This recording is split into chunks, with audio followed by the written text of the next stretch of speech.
Good evening, everybody. Welcome back to my channel again. And I'm making another video in my car. So, I just watched In the Heat of the Night. That came out in 1967, I believe. Apparently this year was the 55th anniversary.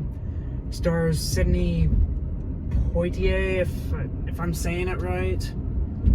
And, Rod Stike, I don't know his name, but I don't know. So I guess I'm just gonna throw kind of this out there.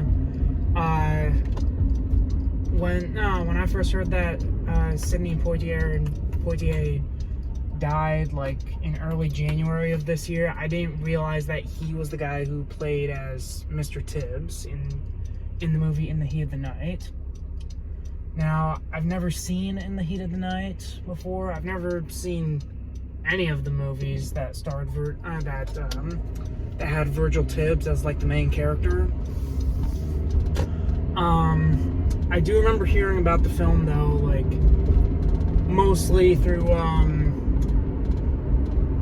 so I guess the closest that I've ever heard of the movie In the Heat of the Night was back when I was, I think, in elementary school. Yeah, definitely elementary school. There was this one stray cat who would always hang around my family's house, and I believe it was my dad who decided to first give him the nickname of Tibbs. And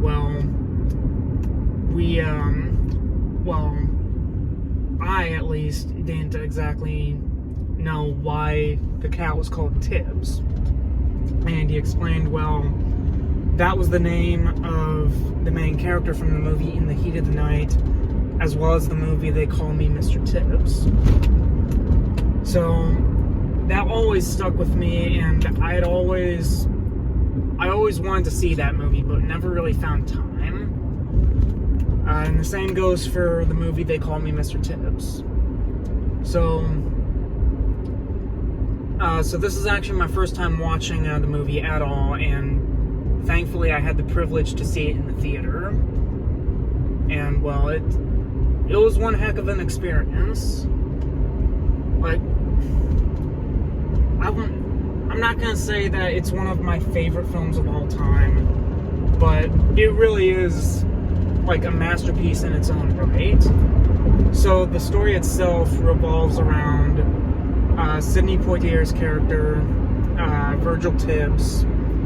Like, he's a police officer who really just wants to go home. Like, he's in Mississippi to see his family, and through a series of events, he's kind of like pulled into this murder case by the chief of police, played by Stike, who's police chief. I think his name is Gillespie, as well as like one of the lead police officers named Sam Woods, who was played by Warren Mills. And I mean, it's a product of its time. The town and the police department are racist. Like, they clearly do not like Tibbs. They don't want his help, but it's pretty clear that they do need his help. So at first they reluctantly ask for Tibbs's help because he's an expert homicide detective from Philadelphia, and it was a really kind of interesting film in showing how the message about racism is a little bit on the nose, but then again, the movie was made in the 60s, so it does kind of make sense. It shows actual racism, not the kind where where the term racist is just thrown around like it's candy these days, where somebody says don't like the Black Panther movie, then you must hate black people, so you're racist. Like, that's just one example, but in the movie, like, it actually demonstrated, like, racism, like, for its time. But, so Tibbs has to team up with the chief of police in, like, a small town of Sparta, Mississippi, to figure out who killed this really powerful businessman named Colbert, actually. And throughout the film, like, we see, like, instances of like, racism towards Tibbs, whether it's subtle or, like, in your face, where, there's one scene where, like, there's this one, like, rival businessman to Colbert, who, like, he kind of shows his racism, almost subtly, but also, like, like, in your face, like, it's almost back to back, too, like, within minutes, where, like, at first he compares, like, Tibbs and, like, black people to, like, orchids, how, like, you have to feed them and water them and just take a great deal of care with them. And he just does it in, like he starts out, like, charming towards Tibbs, but then, like, as the more time goes on, where he's on screen, like, he gets more patronizing and condescending until he just straight up slaps Tibbs for, like, basically daring to question him. And, like, you know, Tibbs responds by hitting him back because, like, you know, the dude's a cop. And, like, you know, the businessman whose name is Andercut, he full on expects the chief of police to arrest the man. But, I mean, you know, like, because the chief of police is willing to work with Tibbs, albeit reluctantly, like, he doesn't do anything. And like, that's just one of the instances where it kind of shows how, like, a lot of the characters in the police department, like, they actually start to change, where, like, they lose their prejudice. Where, like, I don't know if it's the mayor of the town or whoever, but one of like, the business owners or whoever, he outright tells the chief of police that, like, oh, like, you've changed because you're working with Tibbs. Like, if it was the last police chief who was in your shoes, he would have shot Tibbs, like, a second after he assaulted Andercut.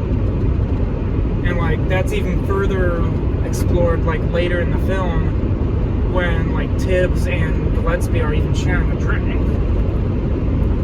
So, like, I guess to put this into context, like, one of my favorite films of all time is Gran Torino, where, like, Clint Eastwood basically showed, like, an old racist guy who, like, over the course of the film, like, he loses, like, his prejudices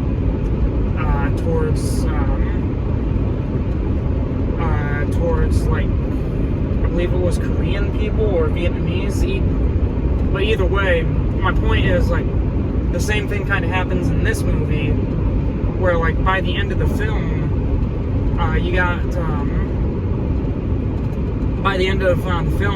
the chief of police, and at the very least Sam Woods and a few other cops, like, who actually, like, do treat Mr. Tibbs with respect. And that was a pretty cool way of showing it. And, like, even with Tibbs, like, even he had some flaws in the film. Like, he full on admitted that, like, oh, he wanted to bring Andercut down for the murder of Colbert, and, like, it was for a personal reason. And, like, I mean, admittedly, it was a pretty understandable personal reason, but it was still a personal reason. But it was just a really good film with a pretty good message too. That like, even for being a product of its time, it still was pretty subtle about, kind of similar to like The Silence of the Lambs, and how Clarice Starling had to deal with like being a woman in like a male-dominated workplace like that.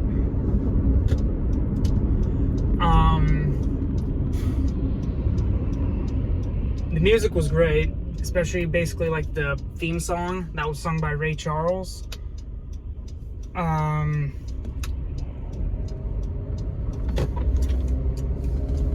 There were only a couple of things that I thought were a little bit weird. Were like, there were a few times where like the camera was out of focus. Or like the movements of some people were a little bit janky. But I'll just chalk that up to the fact that like it's just a product. That it was like just a product of its time. It was made in like the 60s or something.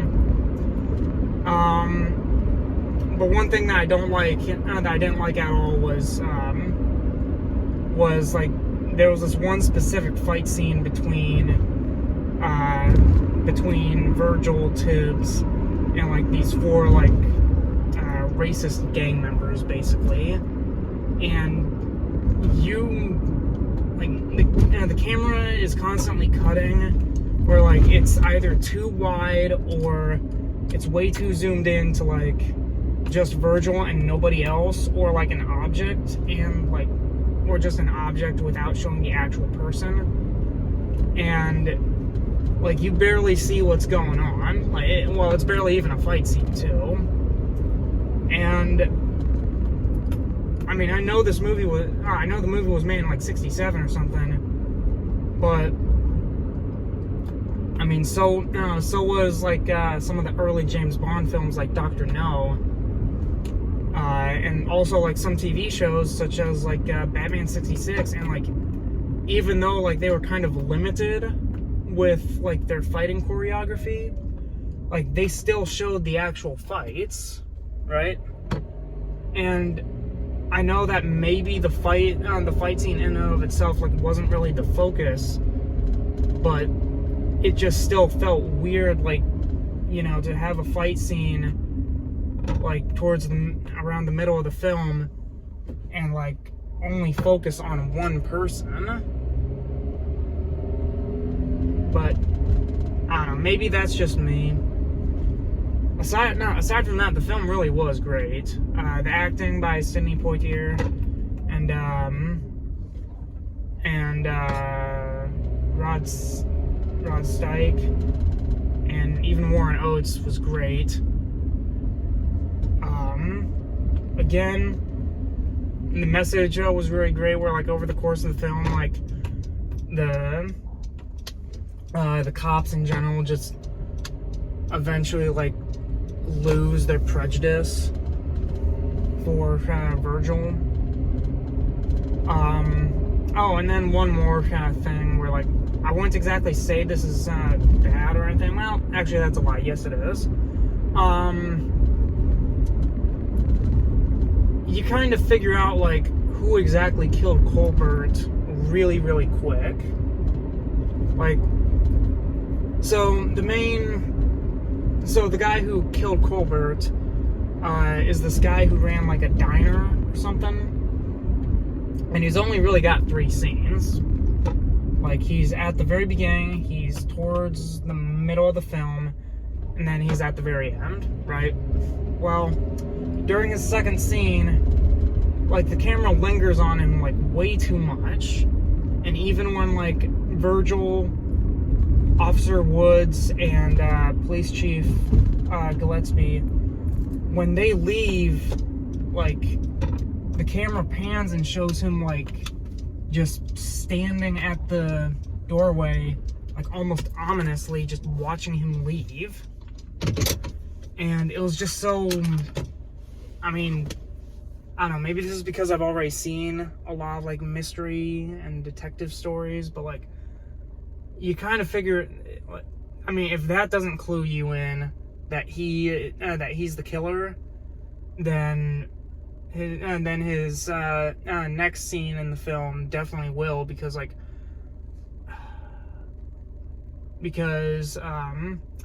after Tibbs goes to see this one like black barber lady who is being paid to give this one woman an abortion, like the man sees the woman come in. She runs out. She goes to meet like her boyfriend basically, and the boyfriend is wearing like almost the exact same clothes as he did when he was running the diner. And as if that's not enough, like his face is like shrouded in like the dark, but you can still like perfectly see the silhouette of his head. And he's got like a specific head shape where like you instantly know who he is before he steps into the light. But again, I'm gonna chalk that up to like another product of its time, that like they probably didn't have like enough dramatic lighting or whatever to actually do what they wanted to do. But really, like, all of those are nitpicks, because at the end of the day, this really was a fantastic movie.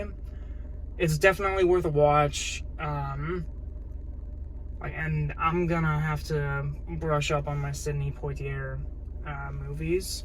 Starting off with They Call Me Mr. Tibbs, because now I feel like I've missed out on a lot. But that's all for me tonight. I really need to go to bed. I got work tomorrow night. So you guys all have a good one. Good night.